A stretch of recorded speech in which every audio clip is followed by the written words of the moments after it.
여러분 안녕하십니까? 저희 이제 수요 열린 성경 공부 시작하겠습니다. 시작하기 전에 잠깐 저희가 몇 가지만 좀 안내 말씀을 드리도록 하겠습니다. 먼저는 미라클 지저스입니다. 여러분 지금 화면에 보시는 건데요.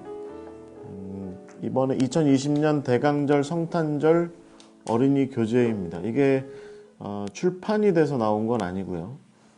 PDF판으로 지금 저희가 제작이 되어 있습니다. 요즘 어린이 사역을 하시는 교회들이나 이런 곳에 보급하고 있는데요.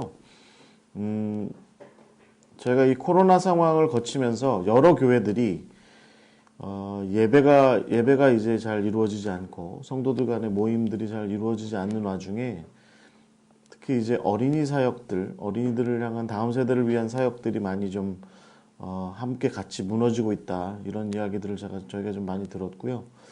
이런 와중에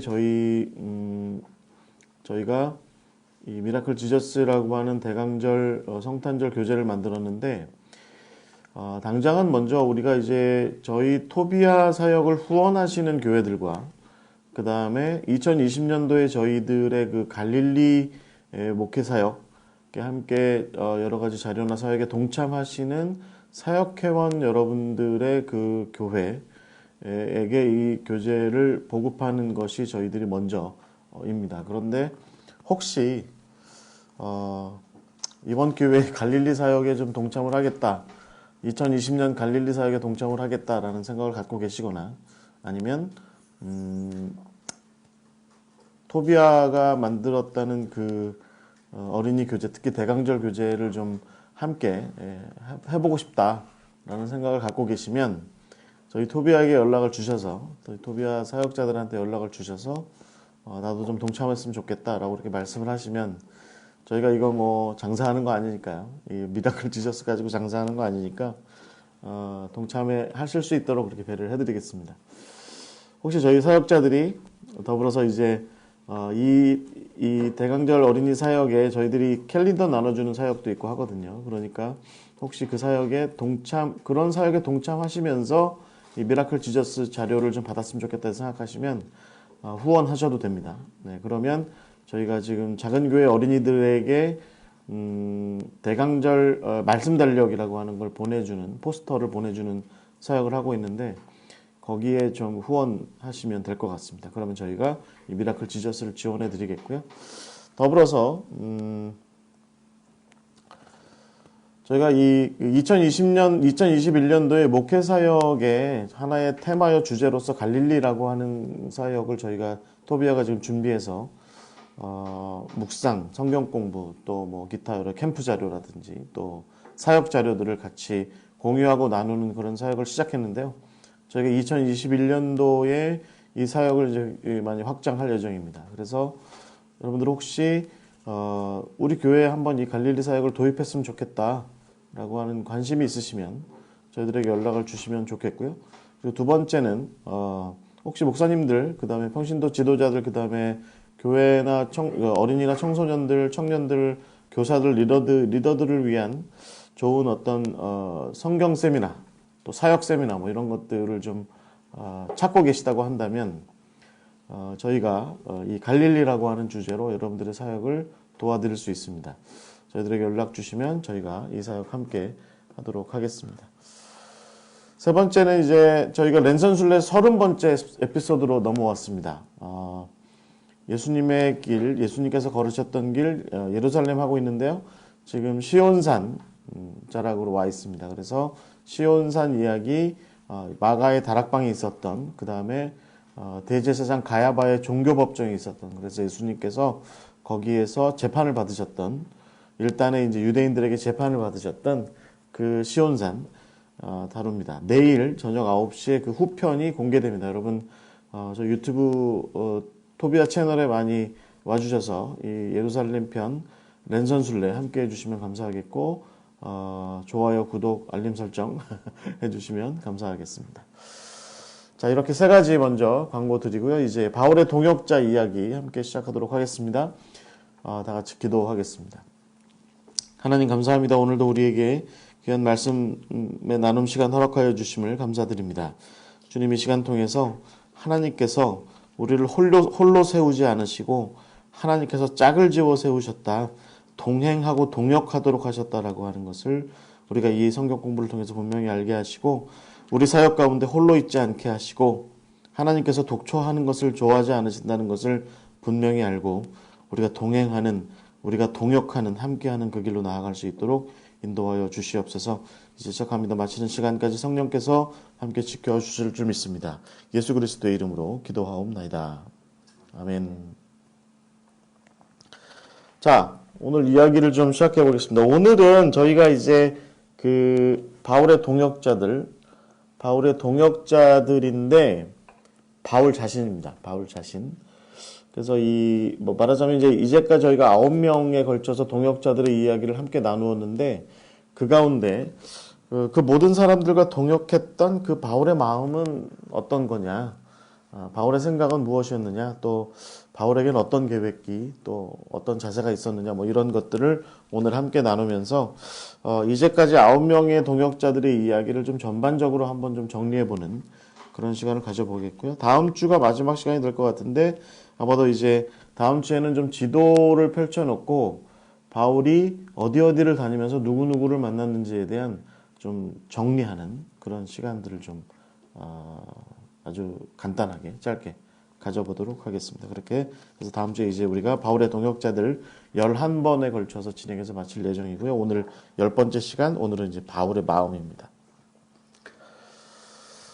여러분, 이제 가톨릭 신부이긴 하지만, 예수의 쪽의 신부이긴 하지만, 우리 개신교 신앙인들에게도 또 사역자들에게도 많이 알려져 있는 헨리 나우엔이라는 분이 계십니다. 돌아가셨죠. 2000년대 초반인가? 네, 그렇게 돌아가셨죠. 이분이 이제 원래 그 하버드 대학의 그 목회와 심리를 가르치는 교수님이셨죠. 예수의 신부이시면서. 그래서 이제 하버드 신학교에서 주로 이제 목회와 또 이 상담 심리, 심리 이런 것들을 주로 가르치셨고, 영성을 주로 가르치셨고, 그래서 우리에게도 영성가로서, 또 영적인 지도자로서 우리에게 잘 알려져 있는 분인데, 여러분 아시는 것처럼 이분이 이제 하버드 대학교에서의 사역을 다 마치고 남미의 선교사로 가요. 그랬다가 거기서 오래 머물지 못하고 그 다음으로 간 것이 이제 중복 장애자들이 주로 있는, 그러니까 이제 장애가 하나만 있는 게 아니라 두세 가지가 함께 있는 중복 장애자들이 있는 그 라르쉬, 그러니까 우리말로 얘기하면 방주라는 뜻이죠. 라르쉬라고 하는 공동체가 전 세계에 많이 이렇게 공동체가 있는데, 캐나다의 토론토에 있는 그 데이브레이크라고 하는 그 공동체에 가서 거기에서 이제 봉사자로 이렇게 사역을 합니다. 그렇게 사역하면서 이분이 어느 날 이제 하버드 대학교에서 이제 교수도 하셨고 하니까 나름대로 좀 이름이 많이 알려진 분이죠. 그러니까 이제 그 워싱턴에 있는 그 인간개발연구소라고 하는 곳이 있는데, 그곳에서 초청을 받아요. 그래서 21세기를 위한 리더십에 관련해서 강의를 좀 요청을 받습니다. 이분이 강의를 이제 하러 가기로 한 거죠. 이제 토론토에서 워싱턴까지, 그렇게 우리나라로 치면 멀겠지만, 그 북미 대륙으로 치면 그렇게 멀지는 않은 곳이지만, 그래도 하여튼 비행기를 타고 이제 여행을 이렇게 하기로 하는데, 이 헨리 나우엔이 이 데이브레이크에서 사역하면서 무슨 마음을 품었냐면, 내가 어느 곳으로 부름받아서 가든지 죄송합니다. 동역자들과 함께 가겠다. 동역자와 함께 가겠다. 예수님께서 둘씩 짝지어서 이렇게 사역자를 보내셨다라고 하는 그런 그 갈릴리에서 사역의 이야기를 이제 성경 말씀을 묵상하고 나서 헨리 나우엔이, 하나님께서 나를 동역자를 세워주신다면 난 늘 동역자와 더불어 함께 그 어떤 사역의 여행을 가겠다. 이제 이렇게 생각을 하고서 이분이 이제 누구를 선택하냐면, 여러분 지금 화면에 나와 있어요. 지금 사진에 있는 사람인데, 빌 반 뮤렌이라고 하는 사람이랑 같이 갑니다. 여행을 같이 가요. 근데 이제 이게 중복장애자이기 때문에 발달 장애도 있고, 이분은 발달 장애도 있고 또 다른 장애도 있는 이런 분이었기 때문에 이분이 이제 함께 여행을 하는 일이 사실은 쉽지 않죠. 그 장애인의 공동체 주거 지역으로부터 떠나서 정말 낯선 곳으로 가는 뭐 이런 일들은 쉽지 않은 그런 일이죠. 그래서 이제 데이브레이크에서는 헬리나 오웬의 요청을 듣고 여러 차례에 거쳐서 이제 숙고를 합니다. 회의를 하고 그리고 나서 그럼 다녀와라 이렇게 얘기하고 이제 말하자면 헬리나 오웬과 이 빌 반 뷰렌이 워싱턴에 여러분 한번 생각해 보세요. 워싱턴에 정말 인간개발연구소 그 정말 기라성 같은 사람들이 모여서 말하자면 리더십이라는 게 뭐냐 뭐 이제 이런 세미나를 열었고 거기에 이제 헬리나 오웬이 초청이 됐는데 이 장애인이 말하자면 장애인이 함께 동행을 하게 된 거예요. 그래서 헬리나 오웬이 이제 빌과 더불어서 이제 여행을 가요. 그런데 여행을 가는 내내 비행기 안에서나 뭐 차를 타고 가는 중에 이 빌이 항상 헬리나 오웬한테 이렇게 물었다는 거예요. 헨리, 우리가 이 여행을 함께 하는 거지요? 라고 이렇게 늘 묻더래요. 그래서 헬리나 오웬이 그럼요. 우리가 이 여행을 빌과 내가 이 여행을 함께 하는 겁니다. 예수님께서 우리 둘을 함께 파송하셨어요. 이제 이렇게 이야기를 했대요. 워싱턴에 도착해서 호텔에 들렀다가 이제 강의장에 가게 됐어요. 그래서 이제 강의장에 가서 이제 이렇게 뒤에 앉아 있는데 빌은 이제 옆에 헬리나 오웬은 항상 그 옆에 이렇게 이제 있었던 거죠. 그리고 나서 강의가 이제 시작이 돼서 헬리나 오웬이 강단에 올라가는데 이 빌 반 뷰렌이 옆에 따라서 같이 강단으로 나온 겁니다. 그래서 헬리가 이제 웃으면서 같이 데리고 이제 앞에 나오니까 강단 앞에 서게 된 거죠. 같이. 그래서 헬리나 오웬이 나랑 같이 사역하는 빌 반 뷰렌입니다. 그래서 이제 박수를 받게 됩니다. 그런데 빌 반 뷰렌이 이렇게 박수를 받고 나서 이제 헬리나 오웬이 강의를 시작하게 되면 이 친구는 이제 돌아가서 자리 가서 앉아야 되는데 들어가지 않고 옆에 자리에 계속 서 있었던 거죠. 그리고 나서 빌 반 뷰렌이 어떤 일을 했냐면 헬리나 오웬이 강의를 하면 저처럼 이렇게 이제 강의안이 이렇게 있으면 헬리나 오웬이 이것을 이렇게 읽으면 옆에 서가지고 이 빌 반 뷰렌이 이걸 한 장씩 이렇게 넘겨준 겁니다. 이렇게 한 장씩 넘겨주면서 넘긴 종이를 이렇게 추려서 옆에 조그만 탁자에다가 놓는 일을 계속해서 한 거예요. 이제 뭐 사람들도 다 워싱턴의 뭐 정가의 정치계에 뭐 또 기업계에 뭐 종교계에 아주 유명한 사람들이 다 와서 앉아 있으니까 헬리나 오웬이 하고 있는 이 동역에 대해서 다 인정하고 박수 쳐주고 막 그렇게 했어요. 그런데 한참 이렇게 강의가 진행이 되는 중에 갑자기 헬리나 오웬이 어떤 이야기를 하면 빌 반 뷰렌이 옆에 있다가 갑자기 이렇게 얘기하는 거예요. 끼어들어가지고 맞아요. 나도 그 이야기를 들은 적이 있어요. 라고 이렇게 이제 끼어드는 거예요. 맞아요. 나 그 얘기 들은 적이 있어요.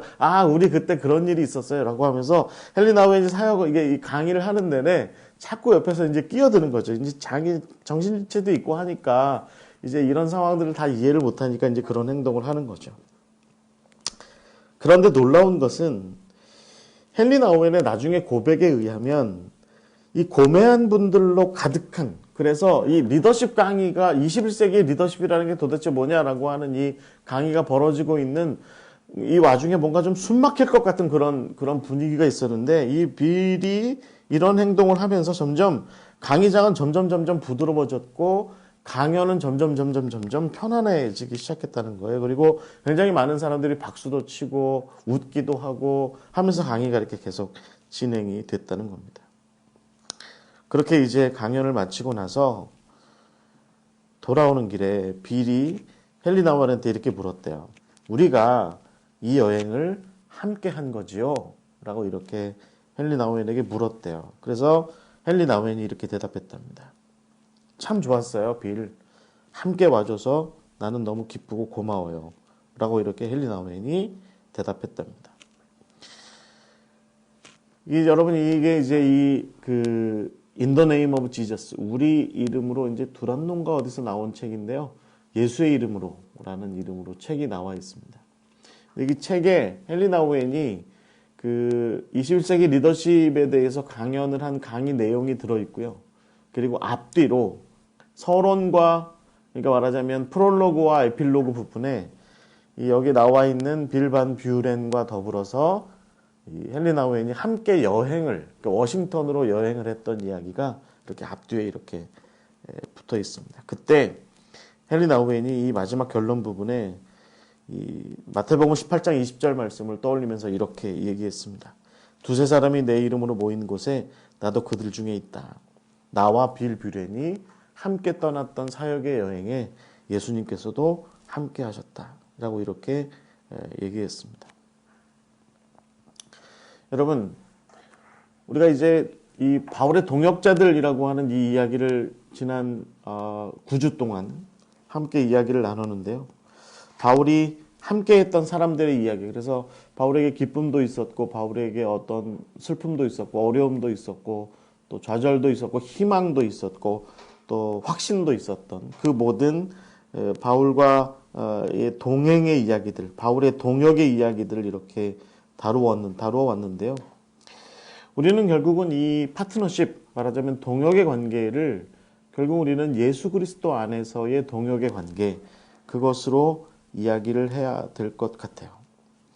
예수님께서는 당신의 십자가의 은혜로 부르신 모든 이들이 예수의 이름으로 행하는 모든 그런 일들 가운데 부요한 자나 가난한 자나 또 많이 배운 사람이나 못 배운 사람이나 능력이 많은 사람이나 능력이 적은 사람이나 또 그렇게 탁월한 사람이나 뭔가 부족한 사람이나 늘 예수님께서 짝지워 주시는 대로, 하나님께서 짝지워 주시는 대로 더불어 함께 예수 그리스도 안에서 하나님의 나라의 그 일을 하기를 바라시고 그 동역의 그 모습 속에서 결국은 하나님의 나라, 그 천국이 어떤 예표처럼, 예시처럼 드러나게 된다라는 것입니다. 그것이 바로 예수 그리스도 안에서의 동역이라는 것입니다.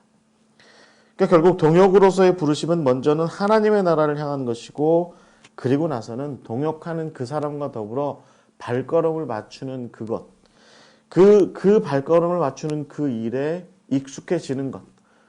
말하자면 내가 지금 발걸음이 느린데 지금 저 사람의 발걸음이 빠를 때 내가 그 사람에게 맞추기 위해서 처음 이렇게 젠걸음으로 쫓아갈 수도 있고, 내가 너무 빠른 가운데 그 사람이 발걸음이 좀 느리면 내 걸음을 좀 늦추어서 그 사람에게 발걸음을 좀 맞추는 그런, 서로에게 말하자면 누군가 어느 한 사람이 어느 한쪽에 익숙해지는 것이 아니라, 한쪽에다가만 그렇게 맞추는 것이 아니라 서로가 서로에게 익숙해지는 그것이 바로 예수님께서 원하시는 동역이고, 그것이 바로 하나님의 나라가 드러나는 길이고, 그것이 바로 하나님의 나라가 저런 곳이겠구나라고 하는 것을 몸으로, 그러니까 선포하는 행위로만 하나님의 나라가 드러나는 것이 아니라, 이 동역하는, 전혀 어울리지 않는 두 사람이 함께 동역하는 가운데 그것이 이루어지는, 그것이 바로 우리가 이야기할 수 있는 동역이고, 어떻게 보면 우리는 바울에게서 이 동역의, 예수님께서 원하셨던, 하나님께서 원하셨던 이 동역의 가치가 바로 여기서 발견이 되고 있다, 이렇게 볼 수 있을 것 같습니다. 바울은 결국 자신이 형제들과 동역하고 동행하는 가운데 그것이 바로 예수님께서 자기들에게 원하는 것이고, 그리고 결국에는 그것이 바로 이방인을 위한 사역에서 중요한 어떤 역할이다라고 하는 것을 분명히 드러내고 있습니다. 바울의 사역에서 결국은 동역이라고 하는 것을 떼어놓을 수 없다라고 하는 것을 우리가 늘 기억을 해야 될 것 같습니다.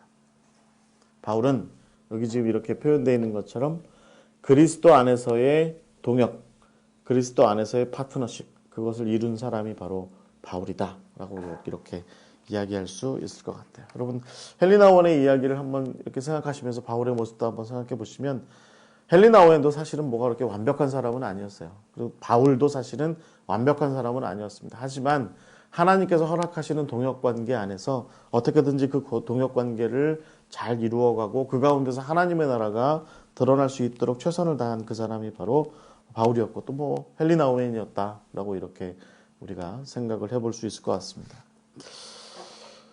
여러분, 사명의 길을 갑니다. 우리가 뭐 교회 사역만 한다고 사명의 길이 아니고요.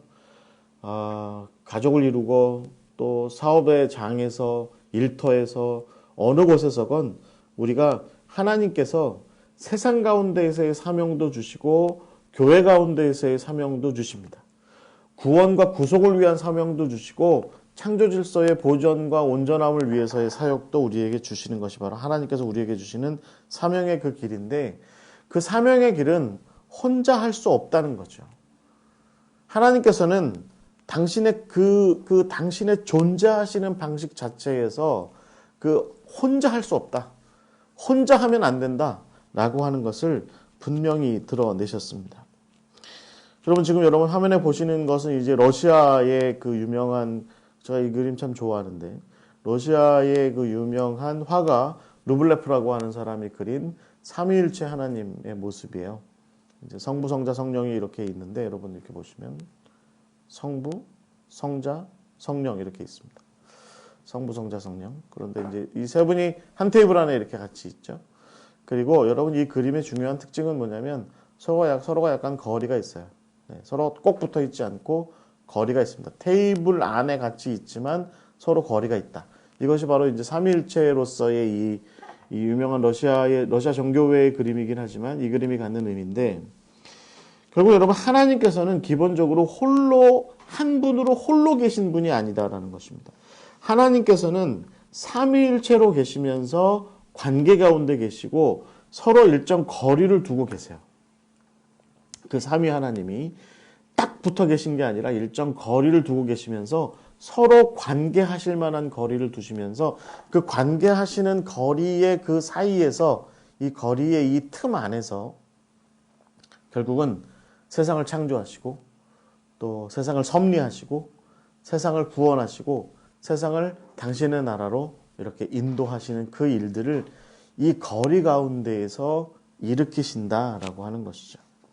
이것이 여러분, 이 삼위일체 하나님의 관계 가운데 있는 거리가 사실은 굉장히 신학적으로도 중요한 개념입니다. 여러분 한번 생각해 보십시오. 여러분이 누구랑 굉장히 사랑한다고 생각해 보세요. 그런데 둘이 너무 붙어 있으면 붙어 있느라고 아무것도 일어나지 않습니다. 거리가 생겨야, 조금 약간 일정한 디스턴스, 좀 어떤 건강한 거리감이라고 하는 것이 있어야 결국은 둘 사이의 관계가 건강한 것이고, 너무 떨어져도 안 되지만 너무 가까이 붙어 있어도 안 되는 거죠. 그 건강한 거리감 사이에서 남녀 사이에는 자식도 생기고, 또 어떤 두 사람의 파트너, 사업적인 파트너 사이에서는 좋은 어떤 사업의 결실들도 생기고, 또 친구 사이에는 우정이라고 하는 것도 생기고 하는 것입니다. 그래서 이 적당한 거리감이라고 하는 것이 이 관계적 존재에서 굉장히 중요한 것이고, 하나님께서도 그렇게 이루셨다라고, 그렇게 이제 서로의 거리감 가운데에서 결국은 세상을 그렇게 창조하시고 세상을 온전하게 하셨다라고 하는 것이죠. 그래서 결국에는 우리가 그리스도 안에 있다, 그리스도 안에서 파트너십을 갖고 있다, 동역관계에 있다라고 하는 것도 결국은 이 삼위일체 하나님의 관계적 거리감 사이에서 발생하는 것과 같은 그런 모습으로 우리도 그렇게 이루어지는 것이죠. 우리가 너무 밀착해 있으면, 예를 들어서 바울과 그 동역자들이 너무 밀착해 있어도 안 되고요. 그렇다고 너무 떨어져 있어도 안 되는 그 적절한 거리감 사이에서 결국은 복음의 전파라고 하는, 하나님께서 원하시는 세상에 복음이 전파되는, 하나님의 나라가 선포되는 그 일들이 일어나게 되었다라는 것입니다. 결국은 여러분, 성경의 역사를 우리가 읽어내려가게 될 때, 성경이 결국은 관계가 있는 동역 관계로 이루어진 동역자들의 이야기다. 파트너들이, 하나님께서 맺어주신 대로의 그 파트너들이 하나님의 나라의 일을 이룬 이야기가 바로 성경의 이야기다. 이 동역이라고 하는, 이 파트너십이라고 하는, 이 코워킹이라고 하는 이것으로 우리는 성경을 읽어 내려갈 수 있다, 이렇게 볼 수 있죠. 가장 대표가 누굽니까? 여러분이 그림에 보는 것처럼 아담과 하와가 바로 하나님의 동역 관계로 세우신 아주 그 대표적인 모습이죠. 아담과 하와는 굉장히 상징적인 의미가 있어요. 그렇죠? 그러니까 결국은 하나님께서 에덴 동산이라고 하는 곳을 만드시고, 여러분 그 성전신학, 교회 신학을 다루시는 분들이 이 에덴 동산을 하나의 교회로 보잖아요. 하나님의 성전으로 보잖아요. 거기에 하나님께서는 그 성전지기로서 아담 혼자 세워놓은 게 아니죠. 그러니까 하나님께서는 그 성전지기로서 당신의 거룩한 전으로부터 흘러나오는 은혜의 강물이 세상 곳곳에 흘러넘치도록 하는 그 일에 아담 혼자 그 사역을 하게 하신 것이 아니라 아담 옆에 바로 여러분 옆에 같이 있는 하와와 더불어서 함께 동역하도록 했다. 그것이 바로 하나님의 기본적인 뜻이다라고 하는 것입니다. 그 이후에 여러분 이 아담과 하와의 동역 관계는 노아를 통해서도 또 아브라함과 같은 족장 그다음에 이삭이라든가 또 야곱이라든가 이렇게 해서 그 족장들의 세상에서도 계속해서 이어져 내려갑니다. 대표적인 것이 여러분 이 아주 우리가 이 초기에 그러니까 창세기로부터 나오는 하나님의 사람들의 이야기에서의 동역 관계에는 굉장히 중요한 포인트가 뭐냐면 남자와 여자, 아담과 하와, 또 예를 들어서 노아에게는 노아의 아내들, 또 그 아들들의 아내들 이렇게 있었죠. 그 다음에 아브라함에게는 사라가 있었고요. 또 이삭에게는 리브가가 있었고 또 야곱에게는 아내가 좀 많았네요. 아내가 한 4명쯤 있었으니까 그런 동역 관계들이 이렇게 형성이 됐다라고 하는 것입니다. 그래서 이 동역 관계 가운데 어떤 가정의 어떤 뭔가가 하나님께서 세상을 창조하시듯이 사람을 통해서 뭔가가 창조되는 것의 가장 기본 단위인 남자와 여자 하나의 가정이 이루어지고 그것을 통해서 창세기 1장 27절과 28절의 말씀처럼 생육하고 번성하게 되는 하나님의 뜻을 아는 사람들이 이 땅 가운데 생육하고 번성하여서 이 땅 가운데 충만하게 되는 역사가 이 아담으로부터 이후의 족장들의 동역관계 가운데 실현된다. 하나님께서는 아브라함이 사라와의 동역관계가 깨지지를 원하지 않으셨고요. 이삭이 리브가와의 동역관계가 깨지지 않기를 원하신 분이 바로 하나님이셨죠. 그래서 그런 동역관계가 계속해서 이렇게 이어져 내려가게 됩니다. 이런 식의 동역관계는 결국 역사 속에서도 계속 이어져 갑니다. 여러분 그림에서 보시는 것처럼 하나님께서는 모세를 홀로 당신의 백성들을 애굽 땅에서 구원해내시는 그 일을 위해서 하나님께서는 그 모세를 홀로 보내지 않으셨습니다. 하나님께서 모세가 하나님 저는 말을 잘 하지 못합니다. 저는 혼자서 그 일을 하지 못합니다. 저는 애굽 말도 다 잃어버렸습니다. 잊어먹었습니다. 라고 이렇게 얘기할 때 하나님께서 내가 너의 형 아론과 함께 가도록 하겠다라고 이렇게 말씀하셨죠. 그러니까 모세에게도 여러분 동역자들이 굉장히 많습니다. 제가 아주 흥미롭게 생각하는 동역자 하나는 또 예를 들면 여러분 모세의 동역자 가운데는 이드로 같은 모세의 어떤 장인이 바로 동역의 사역을 함께 했죠. 이 노회한 이드로가 나중에 이제 이드로와 그 가족들이 모세의 출애굽 여정 가나안으로 가는 여정에 합류하게 되는데 그때 그 이드로가 모세에게 이렇게 얘기하죠. 혼자 그거 다 할 수 없으니까 네가 이 수많은 백성들을 어떻게 다 모세 네가 이 수많은 백성들을 어떻게 다 치리할 수 있겠어? 이들에게서 1000부장, 100부장, 10부장 이런 사람들을 좀 세워서 그들로 하여금 각각의 자기에게 맡겨진 사람들을 좀 치리할 수 있도록 그렇게 해봐라고 이렇게 조언을 하기도 했던 사람이 바로 이 모세의 동역자로서의 이드로의 모습일 것 같습니다.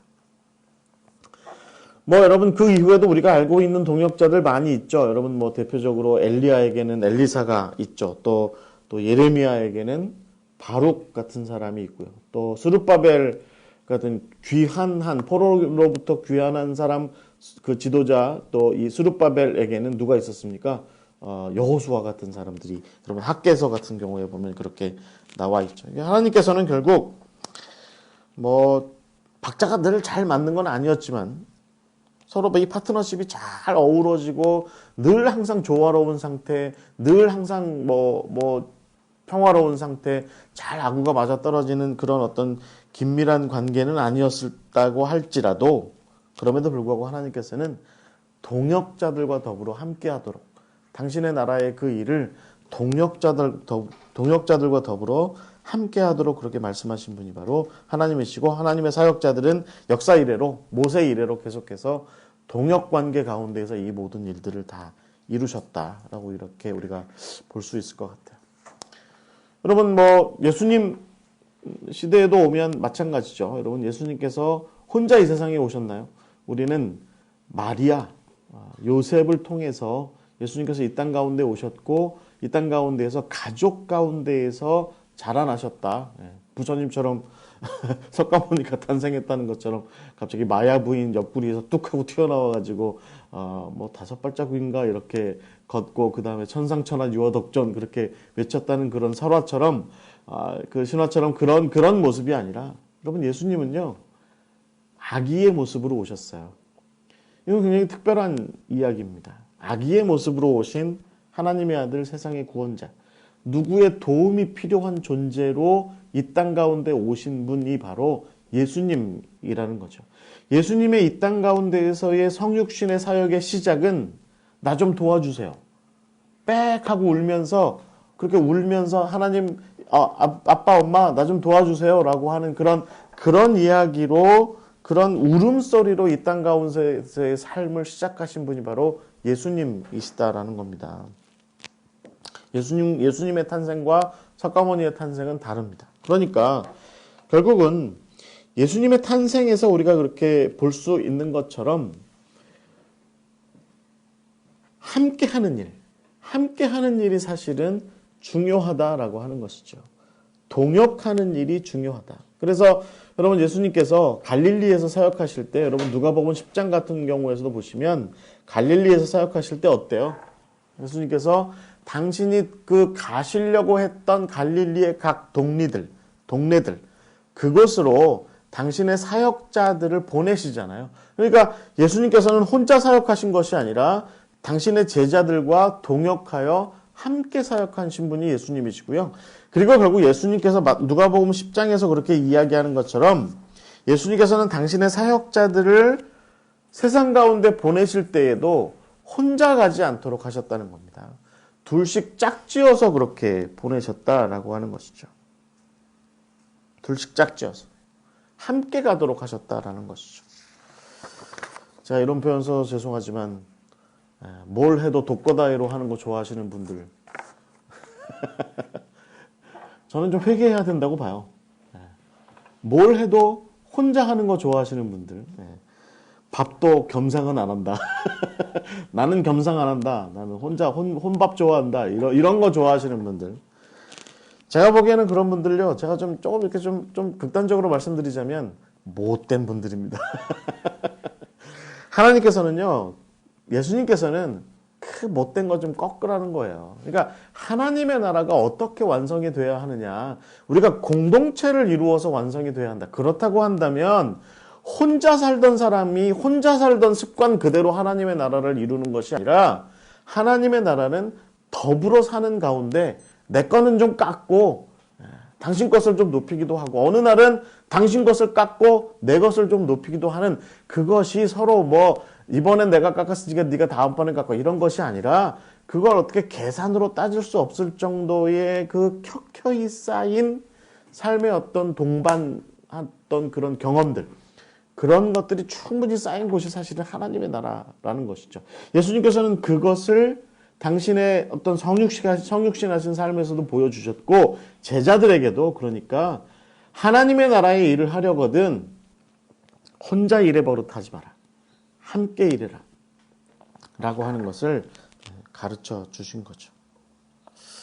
어떻게 보면 하나님 나라에 가기 전에 혼자 있기를 좋아하셨던 분들은 하나님 나라 안 가시는 게 나을지도 몰라요. 굉장히 힘들 거야 아마. 가면 섬기기도 해야 되고 뭐 희생도 해야 되고 봉사도 해야 되고 계속해서 내 것을 내어주고 하는 그런 일들이 많은 그런 곳이 제가 보기엔 천국일 텐데 천국 가서도 여전히 독고다이로 혼자 계시려고 하면 차라리 지옥 가서 뜨뜻한 불덩이 위에 앉아서 혼자 계세요. 이게 바로 성경이 동역관계에서 우리에게 가르쳐주는 굉장히 중요한 어떤 삶과 사역의 원리라고 하는 것입니다. 저도 마찬가지죠. 그냥 혼자 사는 게 편하죠. 밥도 혼자 먹는 거 편하고요. 그냥 같이 사는 것보다 혼자 사는 게 좋아요. 편하죠. 저 이제 결혼 생활 26년째인데 가만히 생각해보면 혼자 있는 게 나은 것 같아. 혼자 있는 게 나은 것 같은데 그럼에도 불구하고 함께 가야 합니다. 함께 사는 것이 맞고 함께 사역하는 것이 맞습니다. 상대편이 좀 부족해 보여도 상대편이 함께 동역하는 사람이 좀 좀 열등해 보이고 열악해 보여도 내가 얻을 거 없어 보여도 특히 내가 얻을 거 없어 보여도 함께 가는 것이 맞는 것입니다. 만나봐야 맨날 티격태격만 해요. 만나봐야 맨날 쌈박질만 해요. 그런데 우리가 계속 이렇게 붙어 있어야 돼요. 그럼에도 같이 붙어 있는 것이 성경이 우리에게 가르쳐주는 굉장히 중요한 진리이고 예수님께서 제자들을 둘씩 짝지어 보내신 굉장히 중요한 의미다라고 하는 것이죠. 그래서 결국 여러분 초대교회가 바로 이 동역하던 삶, 동역하던 예수님의 제자 전통 이것이 초대교회에도 잘 이어지게 되죠. 그래서 여러분 그 사도행전 3장에 보면 성령 받은 사람들이 둘씩 나가요. 예를 들면 베드로와 요한이 대표적이죠. 베드로와 요한이 성전 미문 앞에 가서 날 때부터 걷지 못하는 그 사람을 고쳐줄 때 그때 베드로는 요한과 함께 했습니다. 빌립이 사마리아에 가서 열심히 부흥시켰다는 얘기를 듣게 되자 베드로와 요한이 또 거기에 가서 빌립이 이루은 큰 부흥을 완성시키고 확장시키는 그런 일들을 함께 돕습니다. 이런 일들이 바로 그러니까 둘이 셋이 함께하고 셋이 넷이 함께하는 그런 일들이 초대교회에는 굉장히 많이 있었다라고 하는 것이죠. 안디옥 교회도 마찬가지죠. 일단의 헬라 사람들이 가서 헬라 출신의 그리스도인들이 가서 안디옥 교회를 크게 세우고 크게 부흥시키기 시작하자 바나바가 거기에 가서 함께 동역했고 그리고 여러분 나중에 어떤 일이 있습니까? 바나바는 바울을 그 사역에 끌어들이죠. 그리고 함께 사역하는 그 일들을 이루게 됩니다. 히폴리투스 우리 지난주에도 함께 나눴던 것처럼 히폴리투스에 의하면 베드로의 사역에는 마가가 동행했습니다. 여러분 빌립의 행전이라고 있어요. 빌립의 행전에 보면 그 사도 빌립이죠. 빌립의 행전에 보면 바돌로메와의 동역 관계가 나옵니다. 빌립하고 바돌로메가 서로 친구였습니다. 옛날에 여러분 기억하시죠? 요한복음 1장에 보시면 빌립이 나다나엘에게 가서 그러니까 바돌로메라고 하는 나다나엘이죠. 나다나엘에게 가서 아무래도 메시아가 오신 것 같아 이렇게 얘기할 때 나다나엘이 뭐라고 그래요? 갈릴리 나사렛에서 무슨 선한 게 나와? 라고 이렇게 얘기를 하고 그리고 예수님 만나고 예수님의 사람이 되죠. 그리고 나서 이 나다나엘과 바돌로메는 히에라볼리에 가서 터키의 히에라볼리 지금 바무갈레라고 얘기하는 히에라볼리에 가서 함께 동역합니다. 사도 요한에게는 여러분 마리아가 함께 했죠. 또 나중에는 또 서머나의 감독 폴리갑도 여러분 함께 했습니다. 여러분 동역하고 함께 하는 일은 굉장히 중요한 일입니다. 이 교회의 전통에서 하나님의 나라가 확장되는 중요한 기반은 동역의 관계가 바로 원동력입니다. 함께 하는 일이 원동력입니다. 그러니까 제가 서두에 조금 전에 말씀드린 것처럼 함께 하는 일이 서툰 사람들, 교회에 서툰 사람들이에요. 교회에 서툰 사람, 교회에 와서 잘 교회에 적응하지 못하는 사람들의 공통점이 뭐냐면 제가 다시 세속의 언어를 쓰자면 독고다이 좋아하는 사람들 혼자 가는 거 좋아하는 사람들 독대하는 거 말하자면 밥상 혼자 차려 먹는 거 좋아하시는 분들 그런 분들 교회에서 보면 항상 어려움이 겪어요. 문제가 있고 난제가 생겨요. 그런 분들 중심으로 목사님 빨리 동의해 주세요. 목사님 고개 숙이지 마시고 빨리 동의해 주세요. 그런 일들이 더 있는 거예요. 그런데 교회 안에 바울처럼 회개하고 내가 함께 하겠습니다. 내가 함께 가겠습니다. 발 맞추겠습니다. 더불어 가겠습니다. 동역하겠습니다. 라고 하는 그런 마음을 품고 있는 사람들이 늘어나는 교회가 그런 교회가 부흥하는 교회입니다. 그런 교회가. 여러분 결국 바울의 이야기를 우리가 어떻게 이야기할 수 있을까요? 바울은 결국 동역자로 성공한 사람입니다. 우리는 그렇게 봐야 될 것 같아요. 물론 여러분 바울도 혼자 있었던 적 많이 있죠. 초창기에는 아마도 제가 표현하기에 이렇게 독고다이, 제가 이 독고다이라는 표현 자주 써서 죄송한데 독대하는 거 좋아했습니다. 혼자 사는 거 좋아했어요. 그래서 그는 아마도 아라비아에서도 한 3년 동안 혼자 있었고 그리고 저기 다소에 가서도 혼자 있었죠. 그리고 나중에 동역 관계가 본격적으로 바울의 사역에서 발달하면서도 바울은 중간중간에 혼자 있었던 시간이 있었습니다. 우리 김덕지 목사님 그 드로아에서 아소로 가는 3차 전도 여행 마치고 드로아에서 아소로 가는 그 3일 동안의 그 길이 바울에게는 아마도 예수님의 벳세다 같은 곳, 예수님의 에레모스 같은 곳, 예수님의 빈들, 광야 같은 곳, 그런 곳이었을 거다 이렇게 얘기하죠.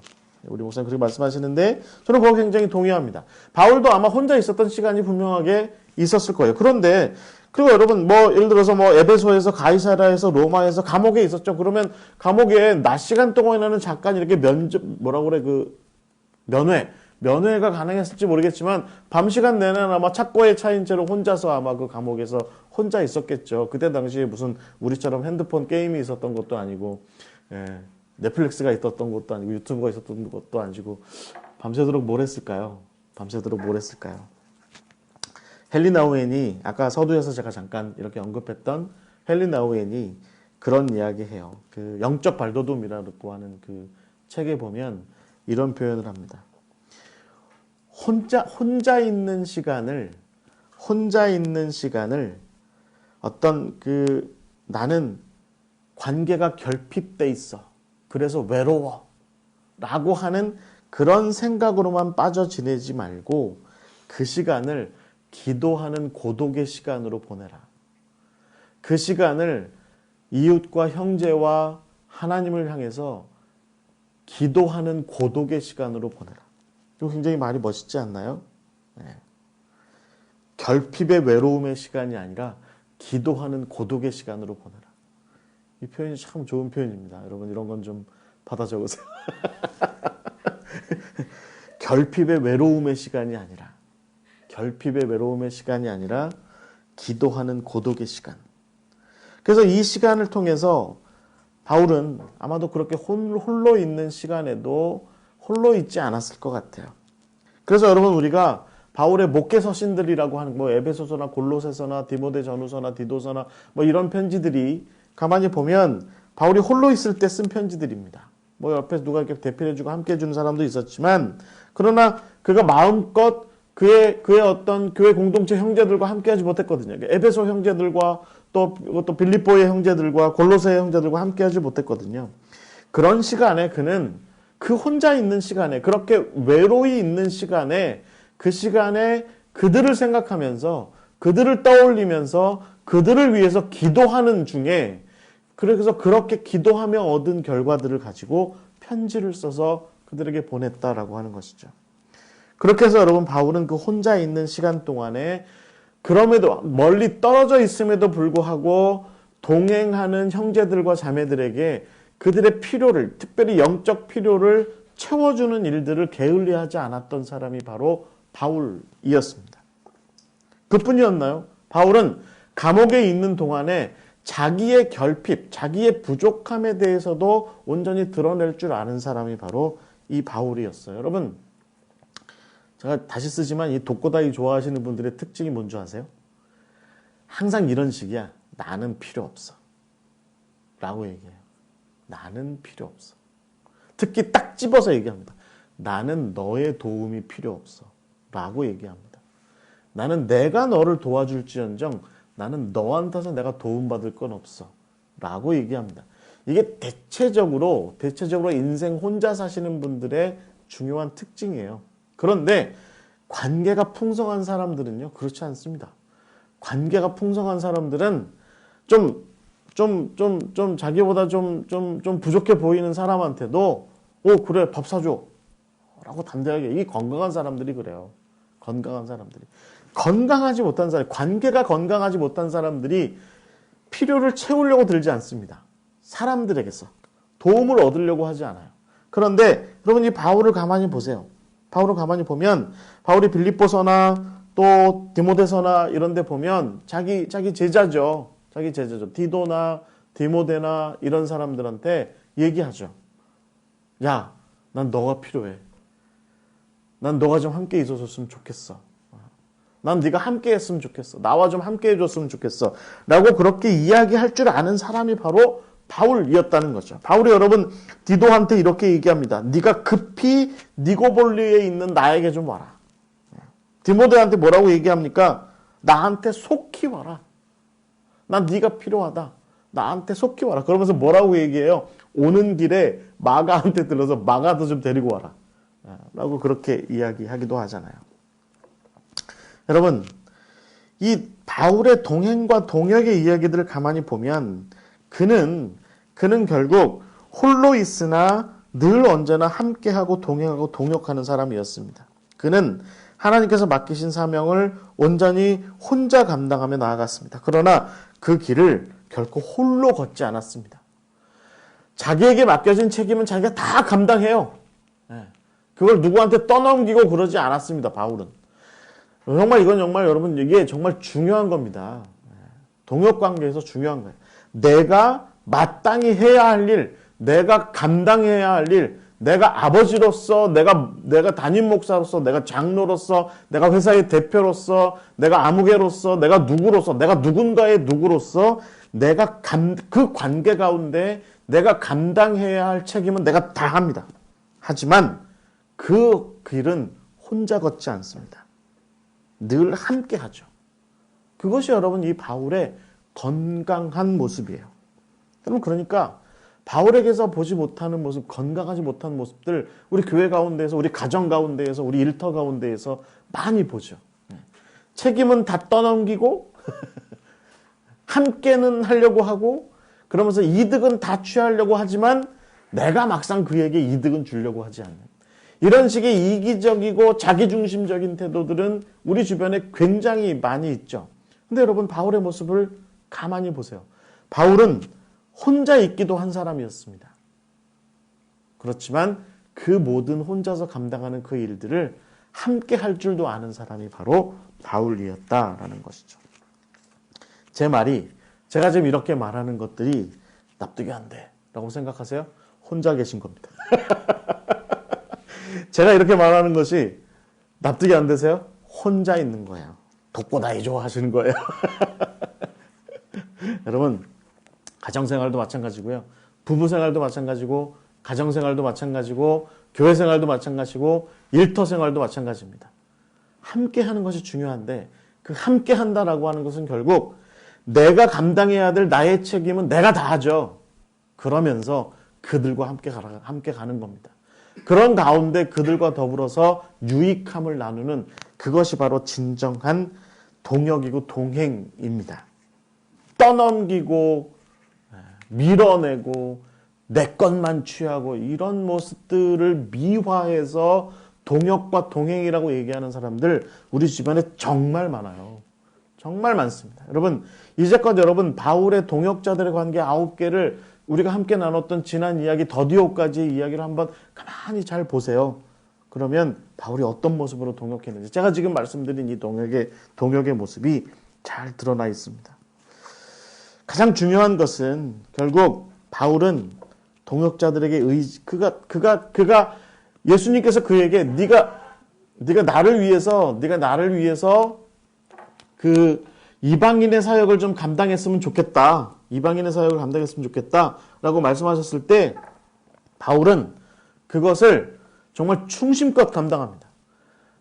예를 들어서 어떤 다른 교회 사람들이 갈라디아 사람들이 무슨 고린도 사람들이 안디옥 사람들이 예루살렘 교회 사람들이 야, 너 바울 누구한테 그 사명 받았어? 라고 물으면 바울은 확고부동하게 얘기했습니다. 나 예수님께로부터 이 사명 받았어.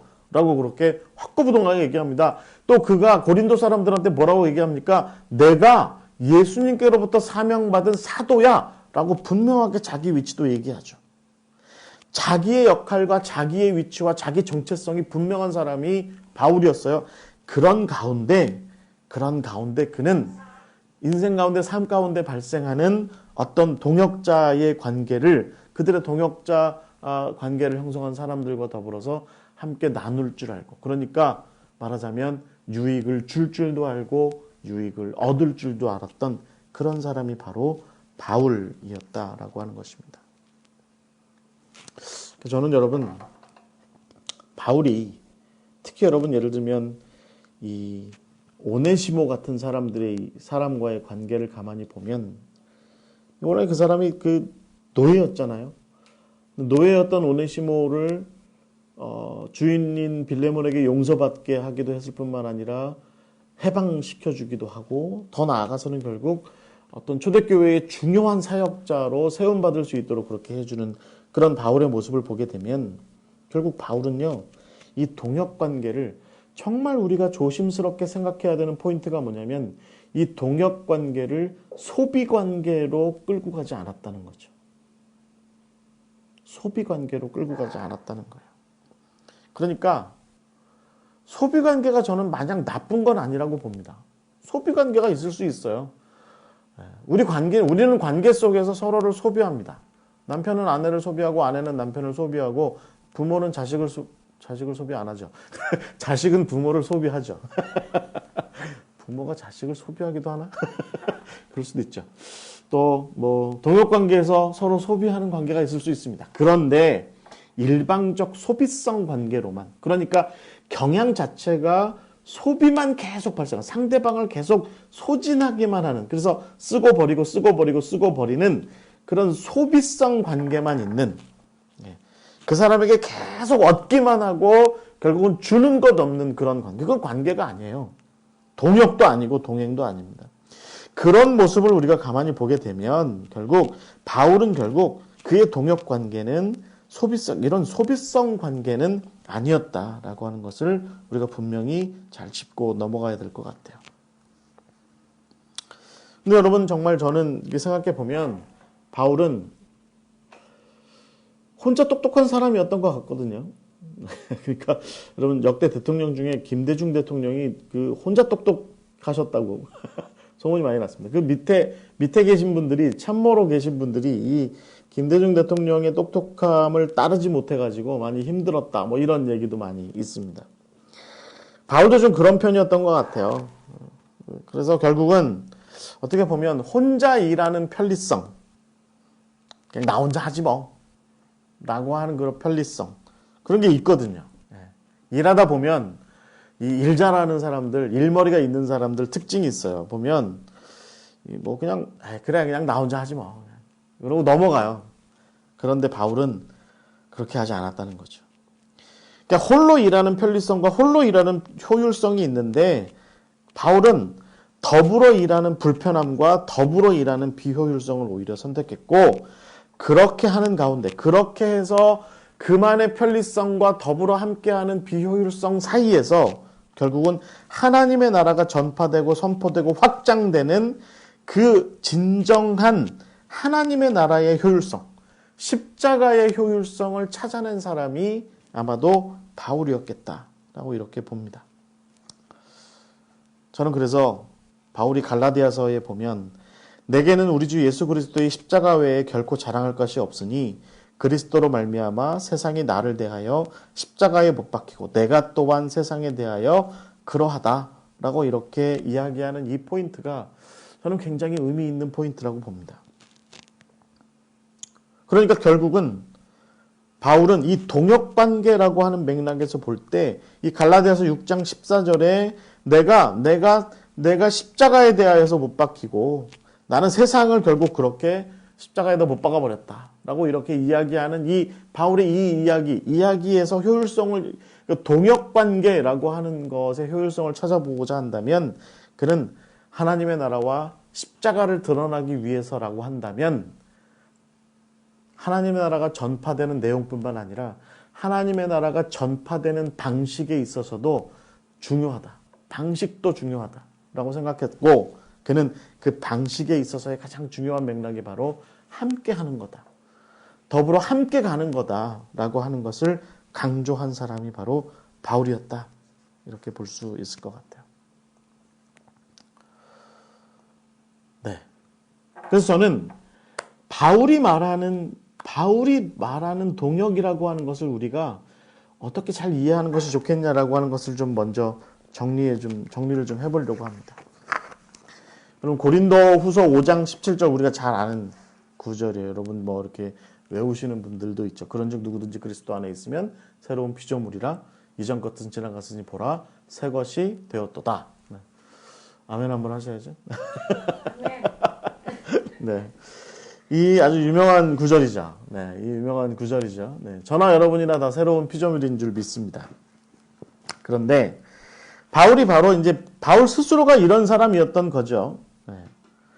이전 것이 있었고 바울에게도 이전 것이 있었고 새 것이 그에게도 있었던 거예요. 그래서 이전 것은 지나갔으니 보라 새 것이 되었다. 내가 온전히 새로운 하나님의 예수 그리스도의 십자가로 인한 온전한 새로운 피조물이다. 이제 이렇게 이야기를 했는데 바울이 바로 이런 경험을 한 사람이에요. 그러니까 그가 예전에 다메섹으로 가는 길에 사도행전 9장에서 나온 이야기처럼 그 다음에 사도행전 22장에서 바울이 그렇게 스스로 이렇게 재판정 앞에서 그렇게 고백했던 것처럼 나는 그 다메섹으로 가는 길에서 일생일대의 변화를 경험했다. 내가 예수 그리스도를 만나게 됨으로 말미암아서 이전의 바울과 이후의 바울이 달라진 그 삶을 나는 살게 되었다. 무엇보다 나는 그 이전에는 바울 스스로도 얘기하죠. 내가 박해자였고 내가 핍박자였지만 내가 예수 그리스도를 믿는 사람들을 쫓아다니면서 박해했던 사람이었지만 그 다메섹 도상에서 예수를 만난 이후에 예수께서 나에게 네가 나를 위해서 이방인의 사도가 되었으면 좋겠다라고 하는 그 말씀을 하신 이래로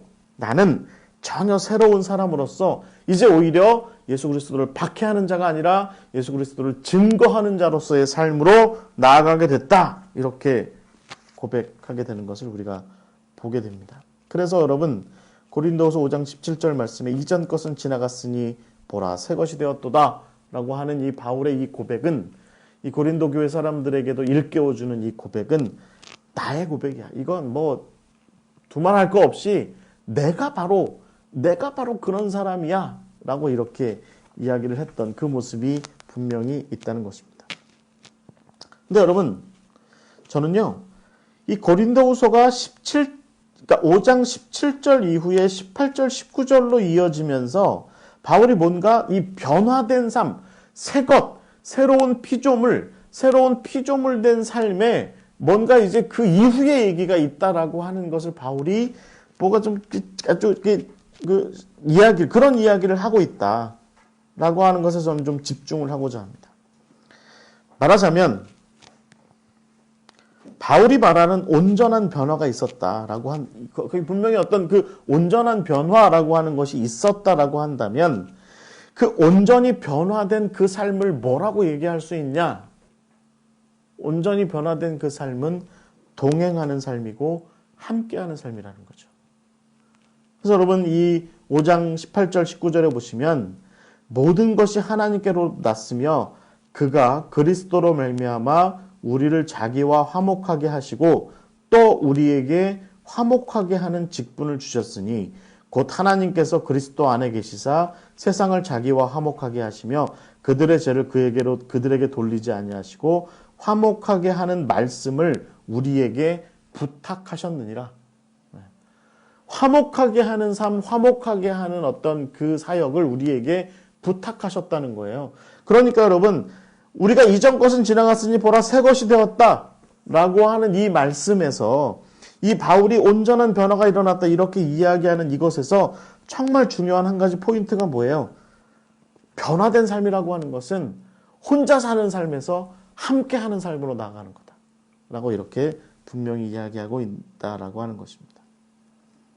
여러분 이게 무슨 의미일까요? 저는 이것을 좀 이런 의미로 한번 생각해 봐요. 여러분 우리가 신학적인 주제 가운데 이런 게 있죠. 이미 그러나 아직 우리가 보통 이거 이제 종말론에서 얘기 많이 하죠. 예수님께서 이미 십자가를 지셔서 우리의 구원을 확증하셨다. 완성하셨다. 그러나 하나님의 나라를 통한 온전한 구원의 완성은 아직 온전히 이루어지지 않았다. 그래서 이미 그리스도께서 이루셨으나 아직 그리스도께서 완성하지 않으셨다. 뭐 이제 이런 표현으로 해서 이미와 아직을 이야기하죠. 그럼 만약에 이 신학적인 정말 아주 정말 탁월한 이 테마를 이 신학적 언어의 탁월한 이 이미와 아직이라는 테마를 이 바울의 이야기에다가 집어넣어 보면 이렇게 될 것 같아요. 바울은 다메섹 도상에서 예수 그리스도에 의해서 새 사람이 되었죠. 새 사람이 되었습니다. 그리고 나서 그는 관계적 삶에서는 아직 온전한 사람은 되지 않은 겁니다.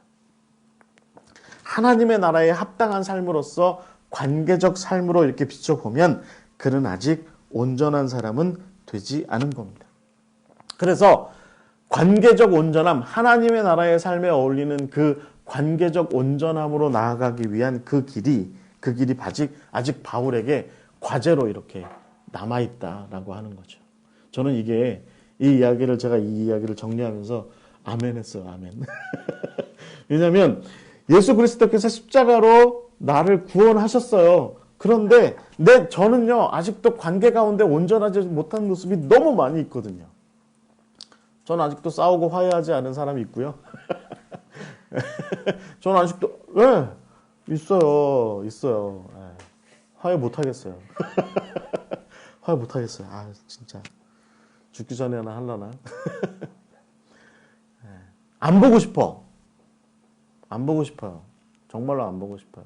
누가 와서 저한테 얘기 많이 해요. 화해하라고. 그런데 안 보고 싶어요. 어떡해요? 그런데 내가 이미 예수 그리스도에 의해서 구원을 받았는데 제가 인지하는 한에 이 관계의 부족함에 대해서 그것을 갱신하고 개선하기 위해서 노력을 많이 해야 되겠지만 그 과정과 여정 가운데 있다라고 하는 이런 생각은 여전히 우리에게 중요한 문제일 것 같아요. 그러니까 바울도 아마 그런 모습이 있었던 거죠. 여러분, 우리가 마가에 대한 이야기를 다룰 때 어땠어요? 마가가 그랬다고 제가 말씀드렸죠. 바울은 회심한 이후에도 결국은 마가와의 관계를 온전하게 회복하지 못한 채로 늙을 때까지 있었어요. 그러니까 그가 로마의 감옥에 갈 때까지 마가랑 제대로 된 화해를 하지 못한 채로 로마까지 갔어요. 그래서 로마에서 아마 마가를 만났을 때 추측건대는 처음 만났을 때 안 보고 싶다 뭐 이렇게 얘기를 했을지도 몰라요. 바울의 성격상 안 만나고 싶어 뭐 이렇게 했을지도 몰라요. 베드로가 옆에서 그래도 한번 좀 만나봐 라고 해서 만났더니 이 마가의 변한 모습을 보고 바울이 그때부터 이제 변하게 된 거죠. 여러분 어떻게 생각하십니까? 이런 모습이 바울에게 있었다는 거죠. 그래서 여러분 그 레티엠 러셀이라고 하는 분이 있어요. 이 파트너십의 미래라고 하는 책을 쓰신 분인데 이분이 거기 27페이지에서 이렇게 써놨어요. 그리스도 안에서 우리가 하나님과 우리 자신과 서로 간의 파트너가 되었다 해도 우리는 아직 우리의 모든 삶의 관계 안에서 동료가 되어가는 과정에 있기 때문에 또한 하나님의 새 창조에의 참여를 완전히 표현하는 경험을 아직 경험하지 못했기 때문이다.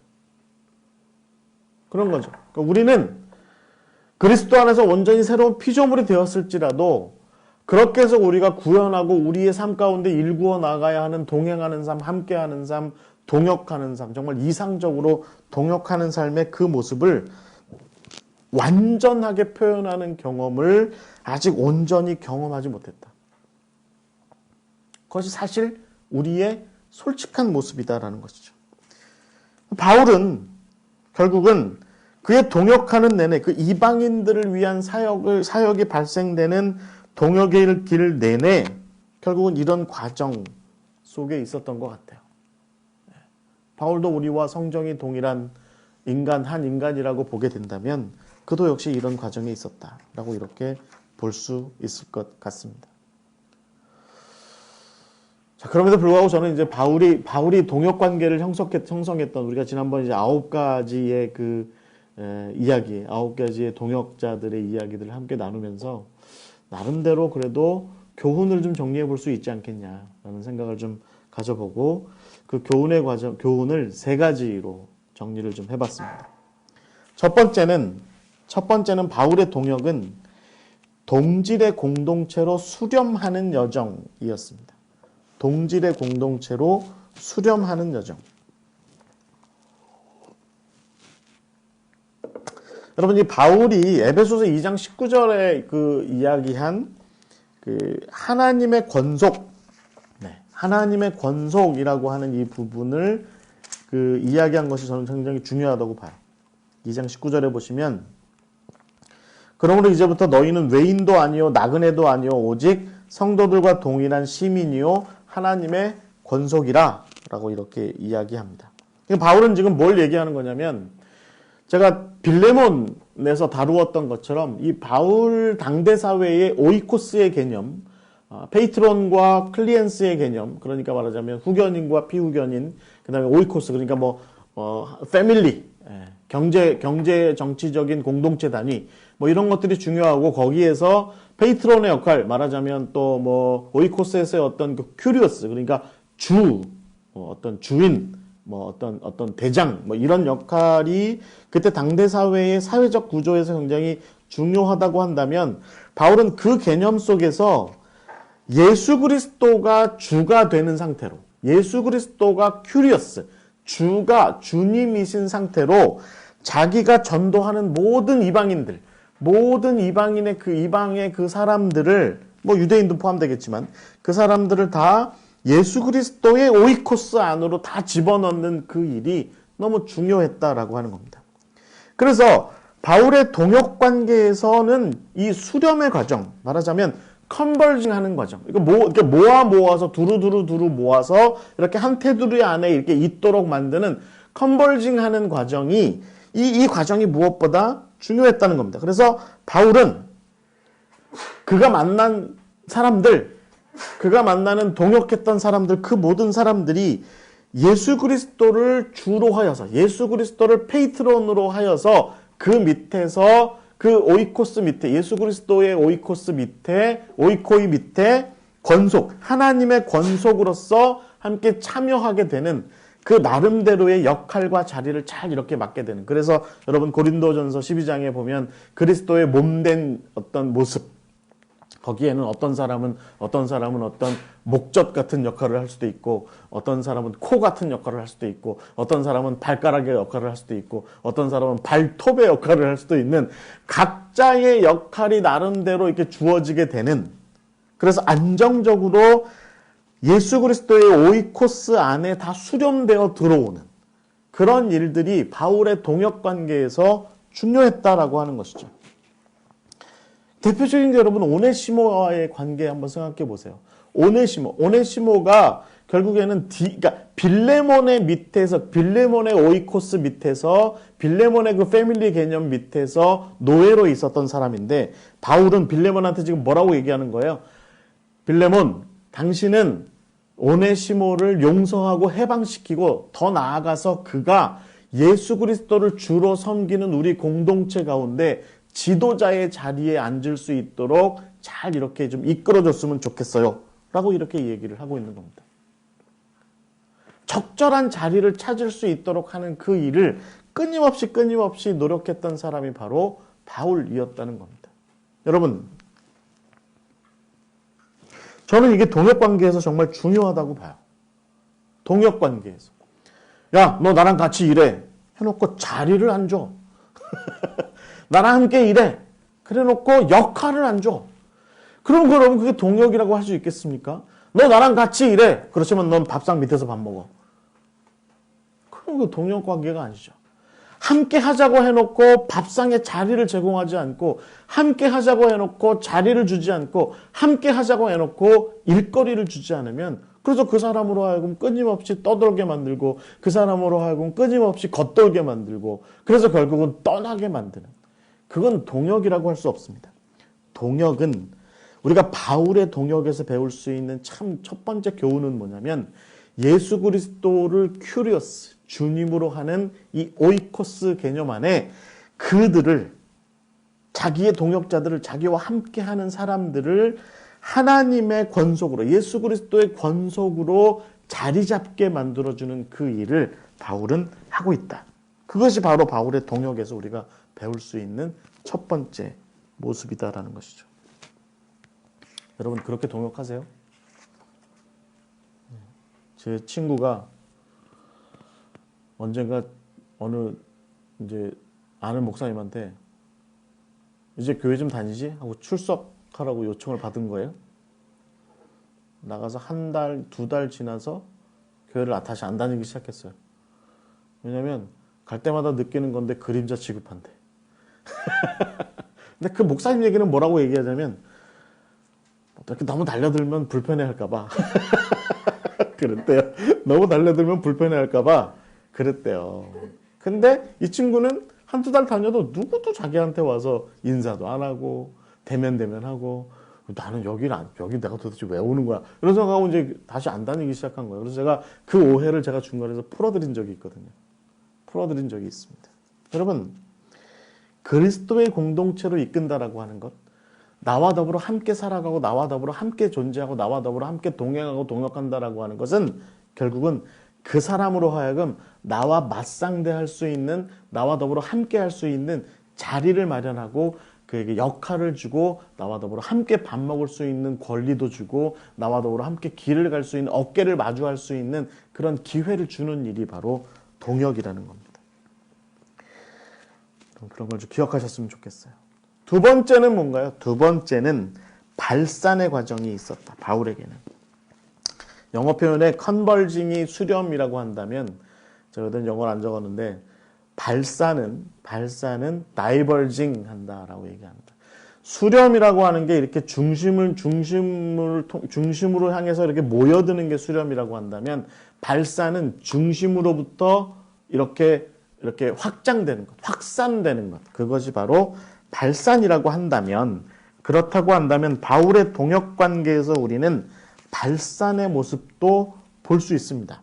바울은 다 끌어다 모으는 사람이 아니었습니다. 어제 텔레비전에 나오는 죄송한 표현이지만 쓰레기 할머니 이런 분들처럼 온 동네 무슨 고물 쓰레기 다 주워 모아다가 집에다 쌓아두기만 하는 그런 사람이 아니었어요. 바울은 자기로부터, 그 말하자면 자기가 뭐겠어요? 예수 그리스도로부터 나아가는 일도 일어날 수 있도록, 그런 일도 일어날 수 있도록 했던 사람이 바로 바울이었습니다. 바울은요, 자기 중심으로만 모든 것을 하려고 했던 사람이 아니었어요. 여러분, 동역관계를 형성한다고 하면서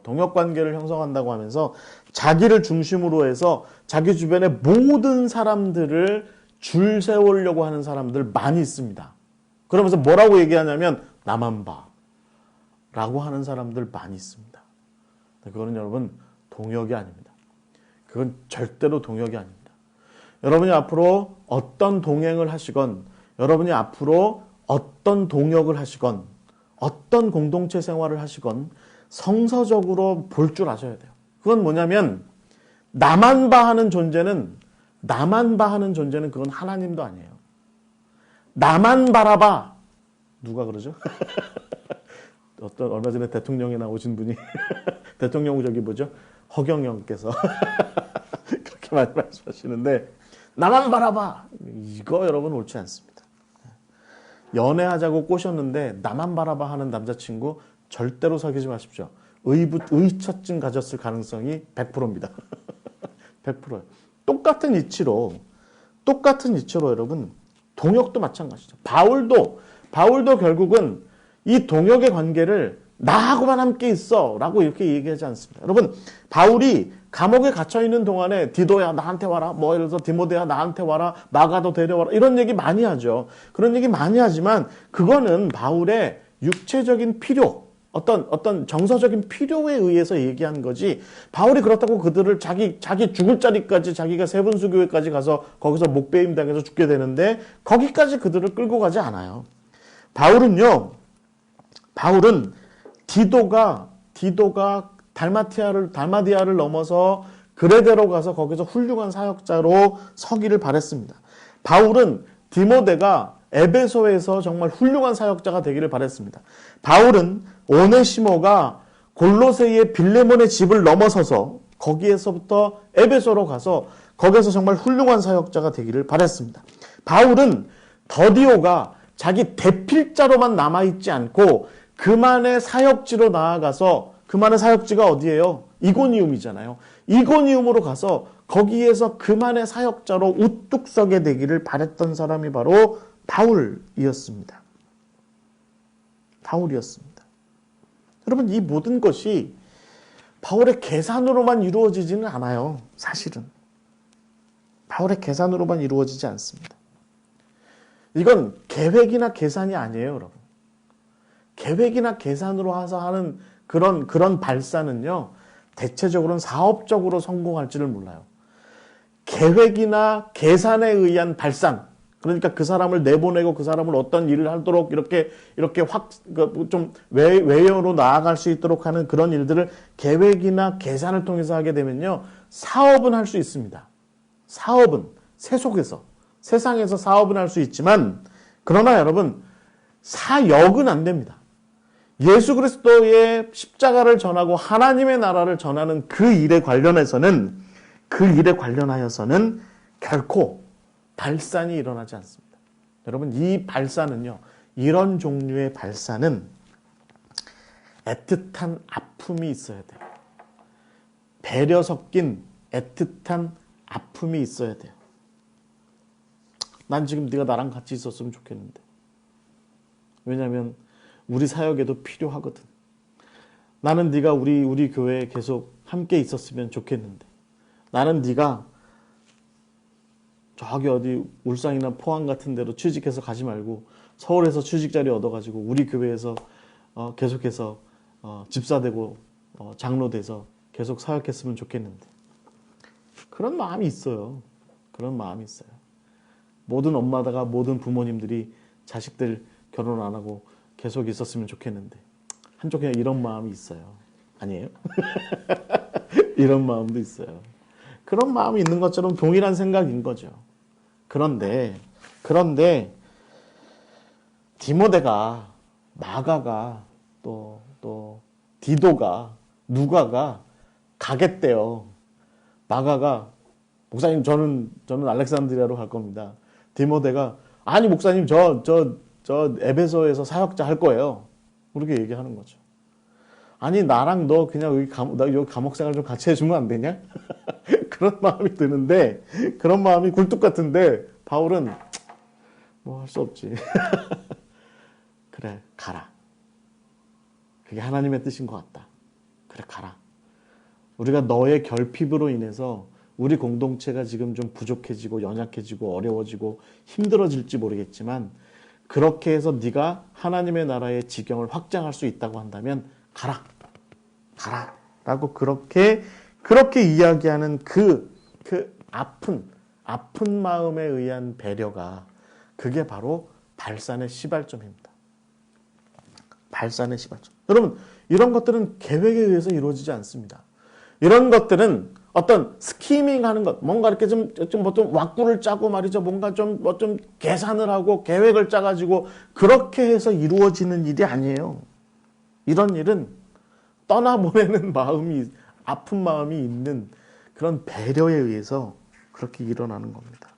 하나님께서 예수 그리스도 아들 되신 예수 그리스도를 이 땅 가운데 보내셨을 때 어떤 마음이셨을까요? 저 친구가 그 땅에 내려가면 그 땅 사람들한테 외면당할 테고 그 땅 사람들한테 박해받을 테고 결국에는 십자가에 끌려가서 십자가에 매달려 죽을 텐데 그렇게 해서 고통당하고 죽을 텐데 그 길 뻔히 알면서 저렇게 길을 떠나네 라는 생각을 가지면서 하나님의 아버지로서의 마음은 어떠셨을까요? 그럼에도 불구하고 하나님 아버지께서는 아들 예수 그리스도를 보내시는 거죠. 구원의 완성을 위해서 당신의 피조물들의 온전한 구원을 위해서 당신의 사랑하는 아들을 독생자 예수를 보내시는 겁니다. 마찬가지로 우리의 동역관계에서의 발산이라고 하는 것은 결국 이렇게 발생하는 겁니다. 이것이 바로 바울에게서 볼 수 있는 진정한 참 의미에서의 다이버징, 발산의 모습인 것이죠. 여러분 혹시 이 성경 공부를 함께하고 계시다고 한다면 지금 여러분들이 애써 삐져나가려고 하는 그 동역자, 여러분 손가락 마디 사이를 삐져나가려고 하는 동역자 있어요. 그 친구 애써서 바지가랑이 붙잡고 발가락 붙잡고 팔 붙잡고 야 조금만 더 있으면 안 돼? 조금만 더 있으면 안 돼? 나 외로울 것 같은데 나 힘들 것 같은데 붙잡지 마십시오. 보내야 한다면 보내는 그것이 바로 우리가 바울에게서 배울 수 있는 동역관계에서의 발산의 과정입니다. 발산의 과정. 마지막으로 세 번째는 우리가 바울에게서 배울 수 있는 마지막 세 번째는 초월의 과정인 것 같아요. 여러분 우리가 바울에게서 배울 수 있는 마지막 모습에서 우리는 이 한 가지를 분명하게 기억해야 될 것 같습니다. 바울은요 결국은 제가 보기에는 자기 주도가 굉장히 강한 사람입니다. 여러분 자기 주도가 강한 사람의 특징이 뭔지 아십니까? 자기가 짜놓은 그 어떤 틀, 그 프레임, 그 안에서 일어나는 일에 대해서는 전지전능해요. 그런데 그 프레임으로부터 벗어나잖아요. 그러면 두렵고 어렵습니다. 아마도 제가 보기에는 바울이 굉장히 담대한 사람이고 굉장히 어쩐 정말 그 담대함을 자기만의 주도 면밀함으로 차근차근하게 잘 이루어가는 그런 사람이었겠지만 그조차도 사실은 사역의 한계 포인트들을 많이 경험했습니다. 여러분 대표적으로 그가 다소에 10년 동안 있을 때 그는 거기에서 아마 혼자 그냥 넋놓고 앉아있지는 않았을 겁니다. 머리 쥐어뜯고 왜 나를 안 알아줘 뭐 이러고 있지는 않았을 것 같아요. 바울은 안디옥 교회로부터 부름받기 전 다소에서의 10년 세월 동안에 아마도 굉장히 많은 자기만의 독자적인 사역을 하고 있었을 겁니다. 그러면서 한계도 많이 부딪히고 있었을 것 같아요. 그런데 바울에게 바나바가 나타나서 그를 안디옥 교회로 인도했고 안디옥 교회에서 바나바와 더불어서 기타 다른 여러 사역자들과 더불어서 함께 사역하게 됐을 때 바울에게 있어서는 적어도 사역의 지경이 확 넓어지는 일들이 일어나게 되었다라는 것입니다. 이런 일들은 여러분 고린도에서도 분명하게 있었습니다. 바울이 여러분 데살로니가를 거쳐서 베레아를 거쳐서 아테네를 거쳐서 정말 어렵고 힘든 그 마게도니아에서의 어려운 시절들을 다 보내고 고린도에 와서 털썩 주저앉아 있을 때 그때 바울에게 나타난 사람들이 누구예요? 바울은 한 번도 만나지 못했던 브리스길라와 아굴라를 만나게 됩니다. 그때 바울에게는 돌파구가 생깁니다. 바울에게 그때 돌파구가 그때 열리게 됩니다. 그런 일들은 여러분 이후에도 바울이 인생 살아가는 곳곳에서 이루어지게 되죠. 그가 나중에 로마의 감옥에 갇혀 있을 때 그가 예전에 버렸던 사람 마가를 다시 만나게 됐을 때 아마 바울은 이게 아마 하나님께서 열어주시는 사역의 새로운 지경인가 보다라고 그렇게 생각할 수 있었던 그런 포인트가 아마 그 로마에서 마가를 다시 만나게 됐을 때의 그의 경험이었을 거예요. 그러니까 그는 누가와 더불어서 누가복음 사도행전을 완성하려고 하는 그런 생각 속에 있을 때 아마도 한계를 많이 겪었겠죠. 그런 와중에 마가가 나타났을 때, 베드로가 나타났을 때 그때 아마도 그들의 예수 그리스도를 아는 인식, 예수 그리스도를 어떻게 전해야 할지에 대한 인식의 지경이 아마 그때 확 이렇게 넓어지는 것을 경험하게 되었을 것입니다. 여러분, 바울은요, 결국은 동역하는 가운데 그 주도 면밀한 사람, 그 바울조차도 겪을 수밖에 없었던 한계 상황에서 그런 상황에서 그 자기를 뛰어넘는, 초월하는, 트랜센딩하는, 넘어서는 그런 과정을, 그런 기회를 이 동역을 통해서 얻게 됩니다. 그러니까 어떻게 보면 동역은 우리에게 선물이에요. 동역은 우리에게 선물입니다. 내가 다 하지 못하는 일들이 분명하게 있어요. 내가 하나님께로부터 그 사역에 대해서 부르심 받아서 내가 사명을 가지고 나아가게 되는데 그런데 그것을 내가 다 하지 못하는 그런 어려움이 분명하게 있습니다. 그럴 때 우리 어때요? 밤새죠. 밤새고 막 그냥 어떻게든지 하려고 막 끙끙끙끙 대죠. 그럴 때 하나님께서 우리에게 보내주시는 바나바 같은 사람들이 있습니다. 아굴라와 브리스길라 같은 사람들이 있고요. 마가 같은 사람들이 있어요. 그때 우리가 못돼서 독고다이 좋아해서 우리 어떻게 해요? 필요 없어! 필요 없어! 나 혼자 이룰 거야. 너 왜 내 공을 갈취하려고 그래? 밀어냅니다. 그러지 말아야 합니다. 그러지 말아야 합니다. 우리는 합력하여 선을 이루시는 하나님의 모습을 거기서 찾아낼 수 있어야 돼요. 바울이 고린도서에서 뭐라고 얘기합니까? 바울이 씨 뿌리고 고린도 교회에 대해서 바울이 내가 씨 뿌리고 아볼로가 물 주고 자라게 하신 것은 하나님이시다라고 얘기하잖아요. 바울은 고린도 교회에 대해서도 아마 절치부심 한계를 많이 겪었을 것 같아요. 그런데 그 모든 그 고린도 교회와의 그 관계 속에서 바울이 뭐라고 얘기합니까? 아볼로가 결국은 나와 동역했고 여러 많은 사람들이 동역하는 가운데 자라게 됐다. 그런 가운데 자라게 되는 놀라운 일은 결국 하나님께서 합력하심으로 이루게 되었다라고 이렇게 이야기하게 된 것이죠. 여러분, 결국 우리는 동역 관계에서 이런 식의 초월도 경험하게 되는 것입니다. 정리하자면 그렇습니다. 바울의 동역 관계, 우리가 앞서서 우리가 바나바로부터 실라, 또 뭐 아굴라와 브리스길라, 또 뭐 여러 사람들, 또 마가까지, 더디오에 이르기까지 여러 사람들을 함께 나누었는데요. 그 외에도 바울의 동역자들은 굉장히 많이 있었습니다. 그런데 그 동역 관계에서 우리가 적어도 바울은 그들을 예수 그리스도 안에 자리매김할 수 있도록 하는 그 일에 최선을 다했고요. 그리고 그들이 결국 각자의 자리로 나아가려고 할 때, 나아갈 수 있을 때 바울은 최선을 다해서 그 자기의 동역자들을, 그게 실라가 됐건 바나바가 됐건 누가 됐건 그들의 각자의 자리로 나아갈 수 있도록, 그들이 발산할 수 있도록 그렇게 자리와 여건을 마련해 준 사람도, 아픈 마음이긴 하지만 어렵고 힘들긴 했지만 그런 일들도 했던 사람이고요.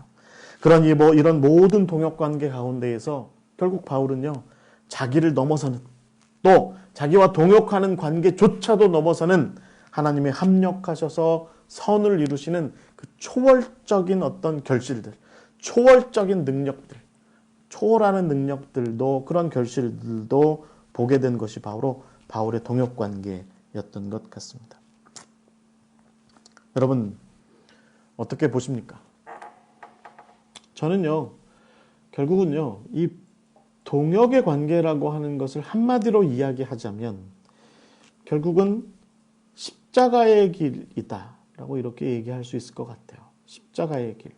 그러니까 예수님께서 십자가의 길을 가실 때 구레네 사람 시몬이 예수님의 십자가를 이렇게 대신 지고, 그렇게 말하자면 그 십자가의 길을 구레네 사람 시몬이 예수님과 더불어 함께 그렇게 지고 가잖아요. 그런 가운데 결국은 예수 그리스도의 십자가가 완성되었다는 겁니다. 한번 생각해 보십시오. 예수님 하나님의 아들이시잖아요.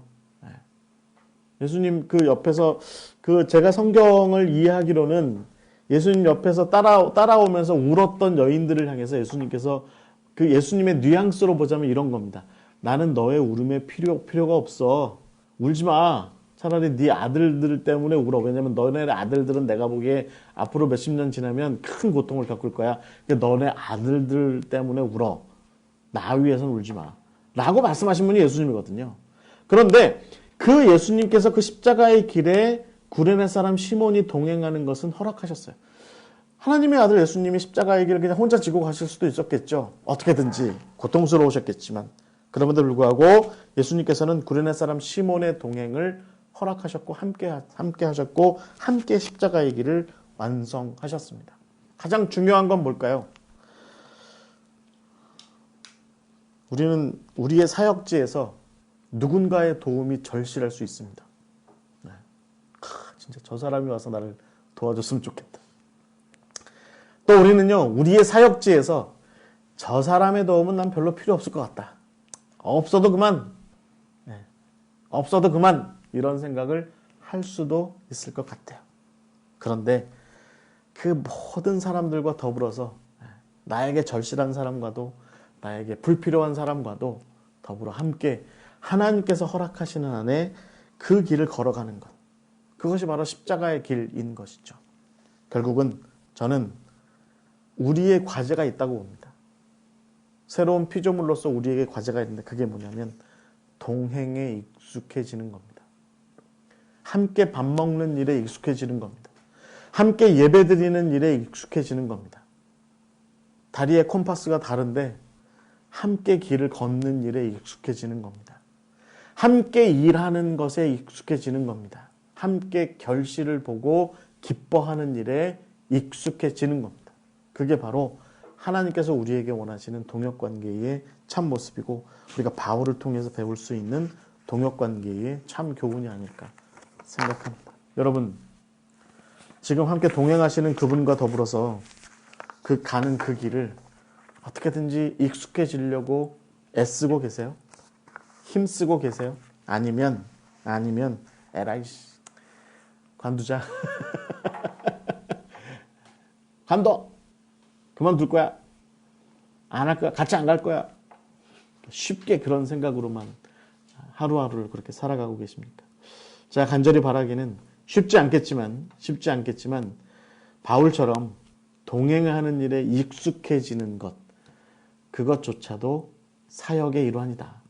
그것을 좀 받아들일 수 있는 우리 모두가 될 수 있기를 주의 이름으로 간절히 기원합니다. 오늘 이렇게 성경 공부 마치겠고요. 다음 주에는 바울의 동역자 가운데 마지막 이야기, 그런데 좀 바울의 이야기를 1, 2, 3차 그 다음에 로마로 가는 길 뭐 이런 것들을 좀 지리적으로 좀 개관하면서 각각의 포인트에서 누구를 만났는지 어떻게 동행했는지 뭐 그런 이야기들을 지도를 통해서 함께 이야기를 나눠보도록 하겠습니다. 자, 오늘 이렇게 함께 해주셔서 감사드리고요. 나머지 하루 시간 동안에 은혜 넘치고 또 믿음 가운데서 승리하시는 하루 되시기를 바랍니다. 기도하고 마치겠습니다.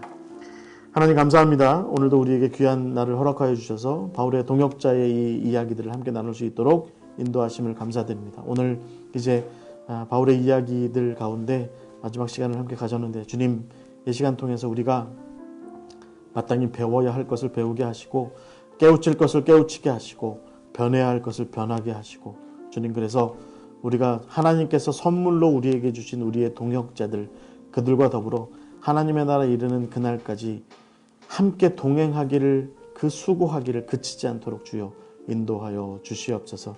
주님 감사드리며 예수 그리스도의 이름으로 기도하옵나이다. 아멘. 마치겠습니다. 감사합니다.